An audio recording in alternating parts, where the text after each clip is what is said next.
I Saved the World by Bermudez. Brought to you by Midnight Pasta.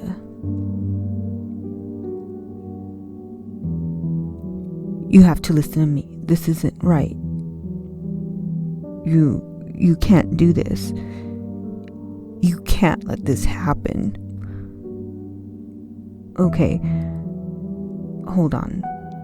Let me try again. Something different this time. Calmer.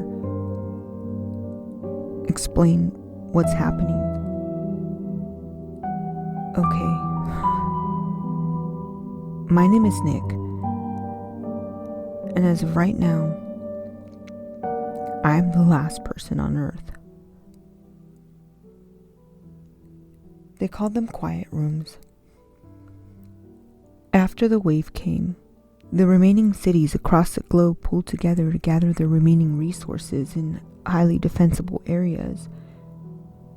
They called them hub cities, and the wealthiest of society lived closest to the hub, and thus had their pick of the Earth's remaining resources.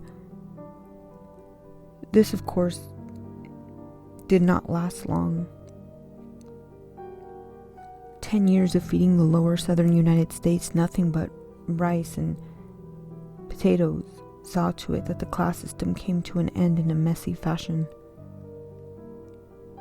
After the collapse of society, there was a great ravaging, and for a while, it looked as if we would eat ourselves to death, or worse, cannibalize each other.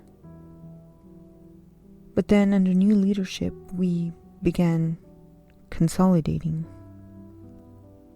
From the perspective of our leadership, not all mouths were worth the food they would eat. And it began with those in prisons. First, those on death row, followed by the mentally insane. Those serving life came next, and not long after, simply committing a crime worthy of jail time all but assured your consolidation. This is when the quiet rooms came in. No one knows when the law was passed or who made the final decision, but suddenly, underground facilities began materializing in all major cities and in every little town. After several years of quiet construction, small, garage-sized buildings began to crop up wherever the construction had ended. Some families received enlistment papers. The necessary draft, they called it. We always joke later and called it what it really was, a necessary evil. That was until my papers came in, and I became one of the delivery men. Our job was simple. Wait for orders to arrive and retrieve someone identified for scheduled consolidation and take them to a quiet room. To resist these orders and the lawful determination of the remaining world's courts was a jailable offense, ultimately leading to immediate consolidation. The first week was the worst. Every morning I put my uniform, holstered my regulation bolas, and patrolled the borders of our small town until I was relieved of my post. The times always changed, the hours were inconsistent, and I spent every waking minute wondering, praying, and hoping that I wouldn't get the call. And I didn't. Not for a long time. In the meantime, I continued to enjoy the hefty government check I received each month,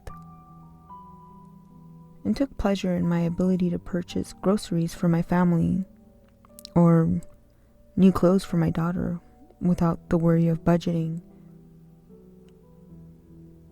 I enjoyed the peace it instilled in me.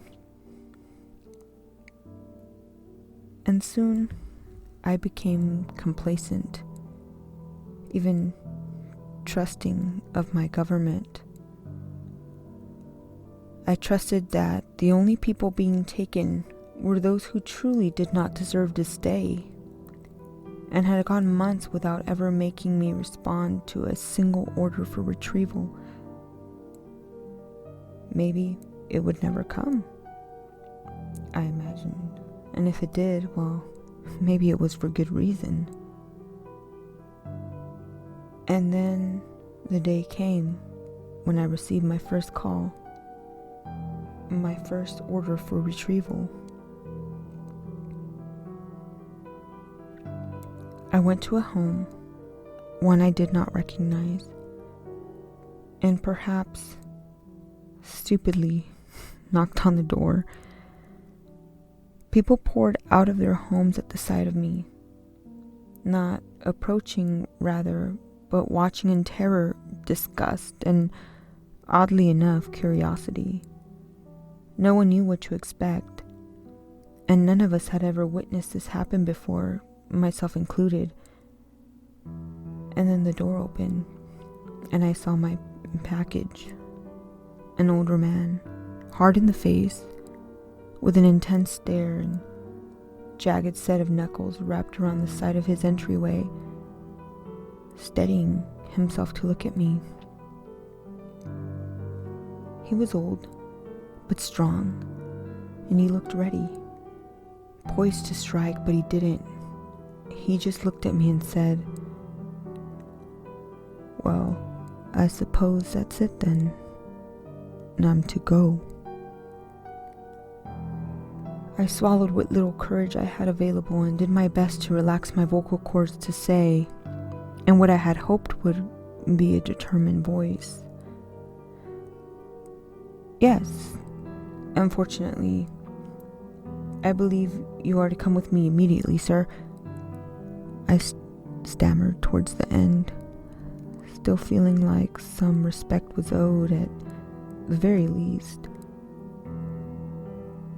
I watched his face as he processed the information I had just laid at his feet and then glanced at the people surrounding us. At that moment, I believe he and I both realized that no one was willing to stop this. They all stood by and watched. They knew what I was here to do, that it was necessary, and that the remaining courts had their reasons.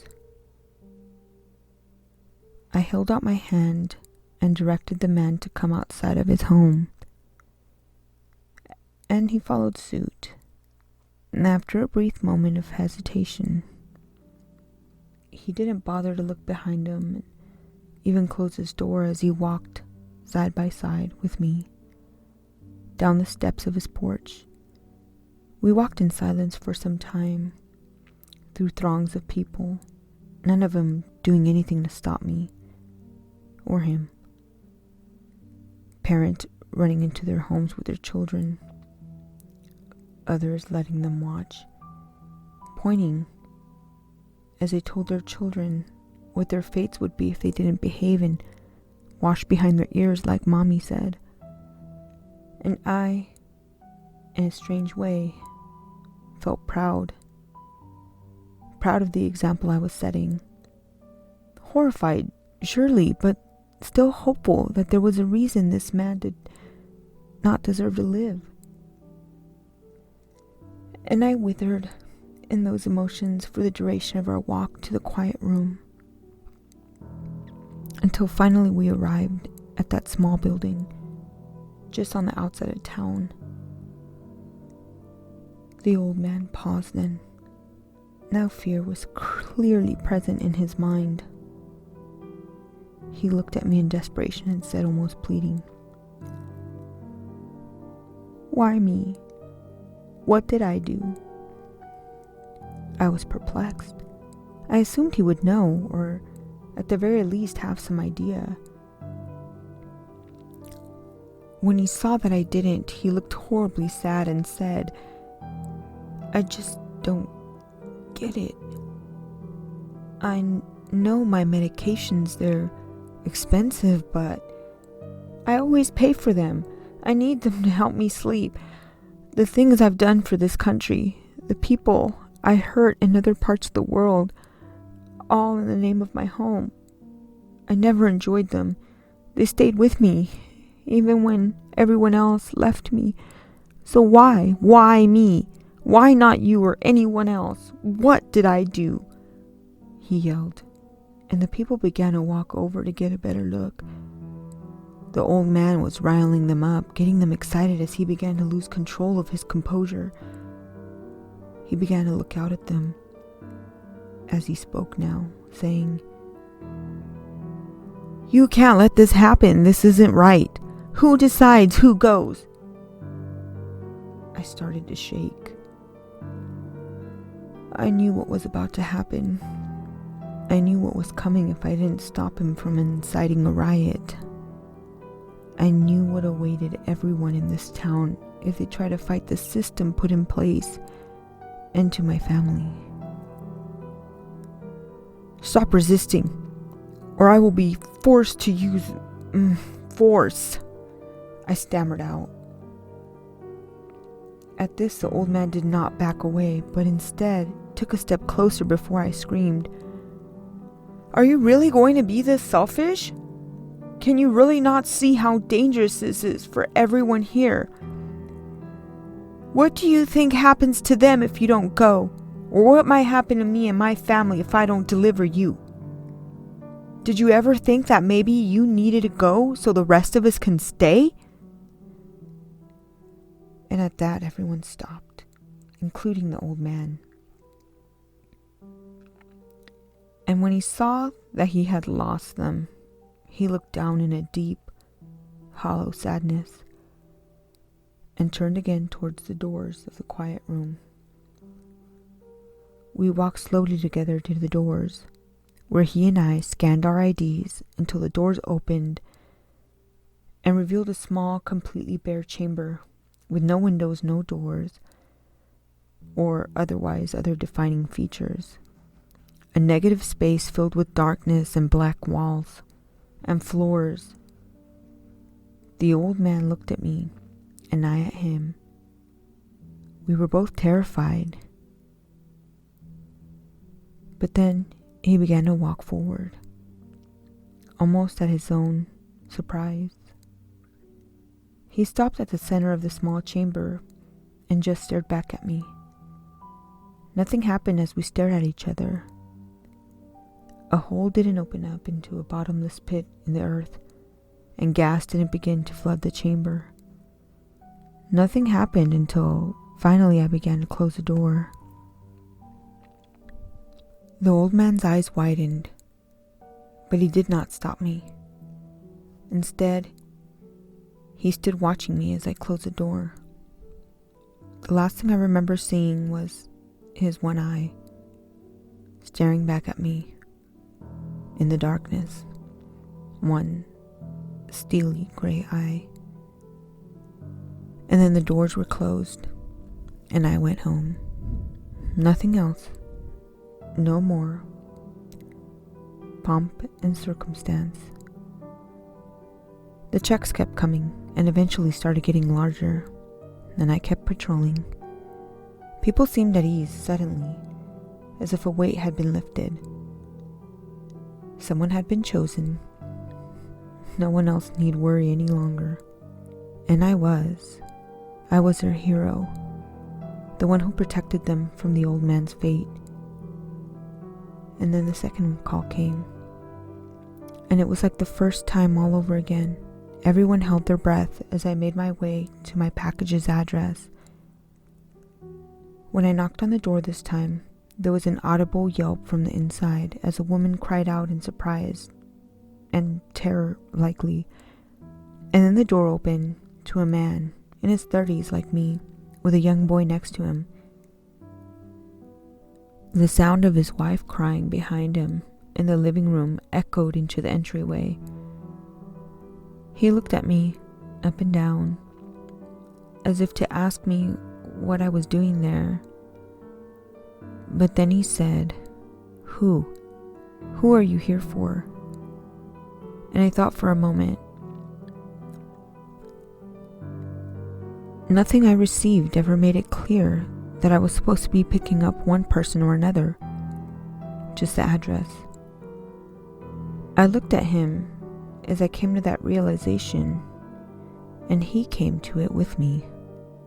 He grabbed his suitcase next to the doorway and called his wife over, tussling his son's hair with a smile on his face. "Come along, my love. We have a trip to go on." "Did you prepare your bag like we talked about?" he said to his wife from over his shoulder. I heard her choke, but then come around the corner, putting her hair behind her ears as she openly wept, holding a small case in her right hand. They walked out together, holding the hand of their son, who looked near catatonic. He had no clue what was happening, or perhaps knew exactly what was coming, but was unable in his youth to process it. We walked together to the quiet room with no interruptions, like before. We scanned our IDs, and the doors opened, and inside, where I expected to see bones or some rotten, bloated carcass with some foul creature lurched over it, there was nothing. The same emptiness as before, just an empty room. The family looked at each other, confused and passively relieved. And then slowly, with the husband leading the way, nearly dragging his wife behind him, stepped into the room and began to hold her in his arms, along with his son, as he stared out at me. And again I closed the door and remembered the look on his face as the door shut. And all was quiet once more. This was a procedure for a long time. We would go a few months of quiet, peaceful rumination, counting our blessings and appreciating the time we had with our families. I began to feel a sense of real purpose in my duty as a delivery man. I was helping people live fulfilled lives, making them safe from the dangers of those that are hiding in the shadows, waiting to be consolidated. And he was there to get your job done and provide that sense of security to his family and the people of his town. He was its protector, and it was his to protect. And soon, the man began to receive more calls, and he would always respond in the dead of the night or at the crack of dawn. And soon, he began to deliver his packages to their quiet rooms twice a day, every day, for weeks. And soon he began to notice the way his town was flourishing. The remaining people now left behind, small in number though they were, led extravagant and lavish lives. He himself had enough food in his fridge to have a barbecue every day for the next month. Homes began to become larger, taking up the empty space where their neighbors had once been. A source of stable income became a pastime instead of a necessity. Most people having enough in their savings to live like this for the rest of their days. And each day, after it began to slow down significantly, everyone else, much like Nick, began to hope that the following day would see someone else leaving. He could see it in their eyes. Every day he did his patrols, they would watch him and silently urge him to get rid of someone else. Anyone. Just to go and knock on someone's door and get rid of them. Consolidate them so that those left could have more. He saw it. He knew it. But Nick was a man of principle. he was not a vigilante, handing out justice where he saw fit. He was a man of law and order, and he would await his orders. And soon, as he knew it would, they began to come in. His neighbors dwindled down slowly to 10, and then in one evening to 7, and a month later down to 3, until one day, almost without the hero realizing, he and his neighbor were the only ones left, and he smiled and waited, knowing one day the order would come, that he need not rush. But then one season came, and so did the other, and the order never came. And the hero waited, but still no call came. No order was given, and each day his neighbor began to look at him in hatred. The hero began to fear for his life, for the safety of his property and his family. He would watch his neighbor each night, making it known that he was in his sight, that he would not be caught unaware.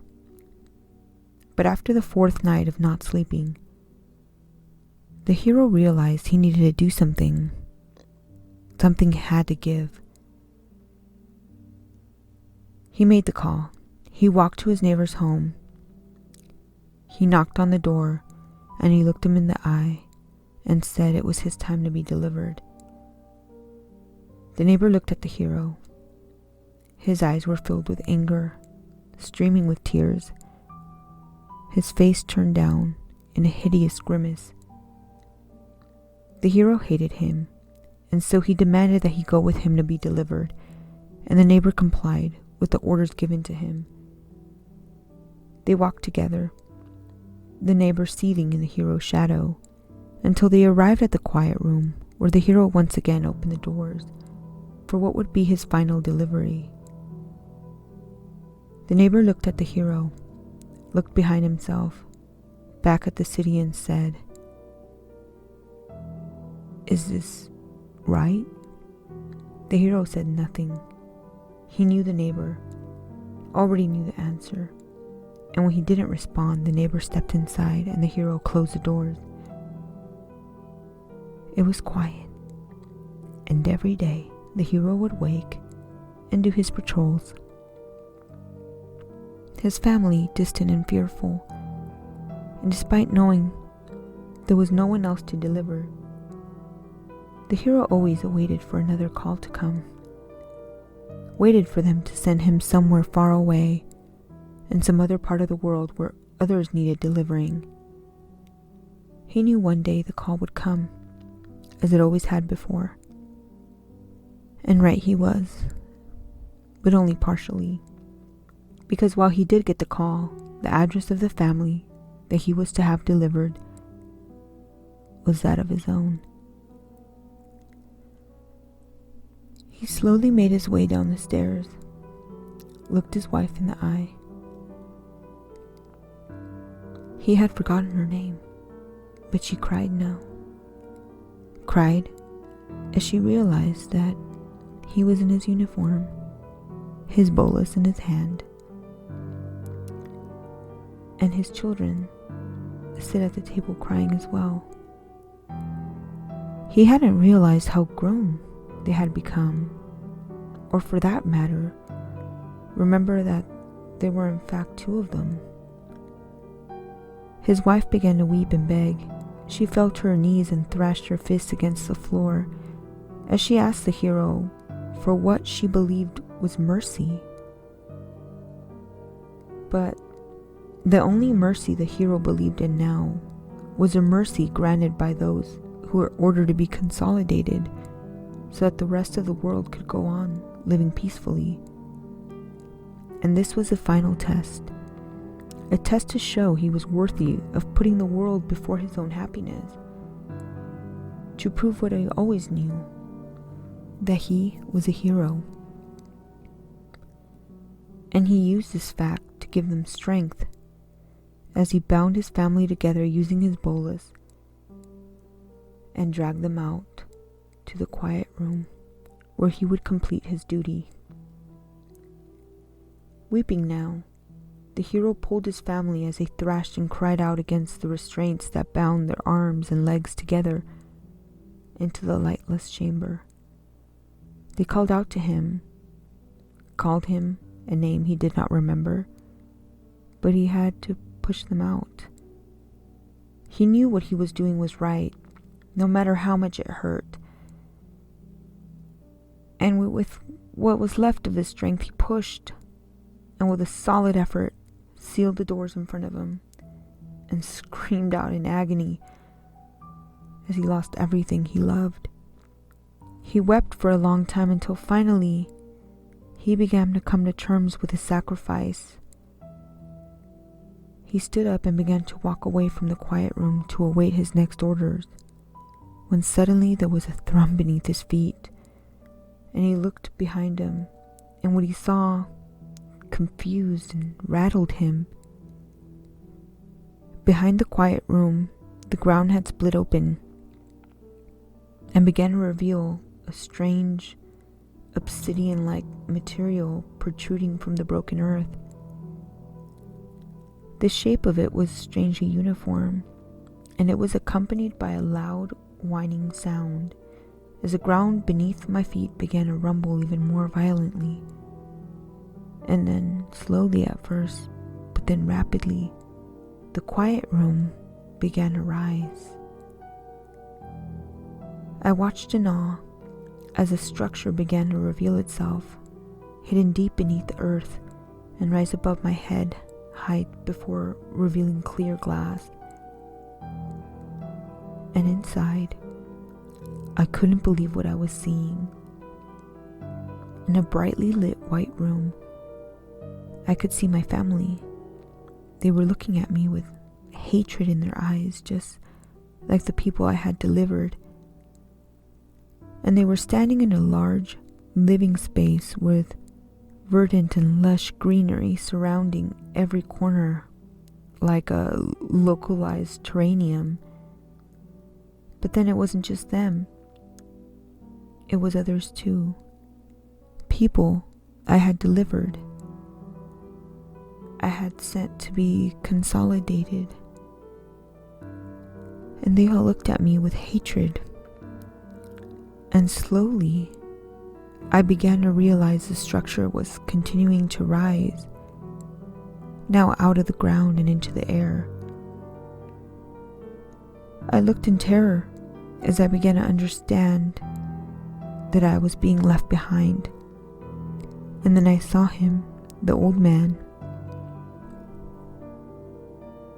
His steely gray eyes looking back at me, and I flew into a rage. I screamed as the ship began to lift into the air, taking the remaining survivors of this planet to some other distant inhabitable planet that could support them. I did not scream as I watched in silence as other ship began to lift into the skyline from towns and cities hundreds of miles away from me, as what remained of humanity fled the dying world that they had abandoned me in. And then I sat in silence until no more lights were visible from my meager view of the skyline. And I sat still, very still. I'm the hero. I saved the world.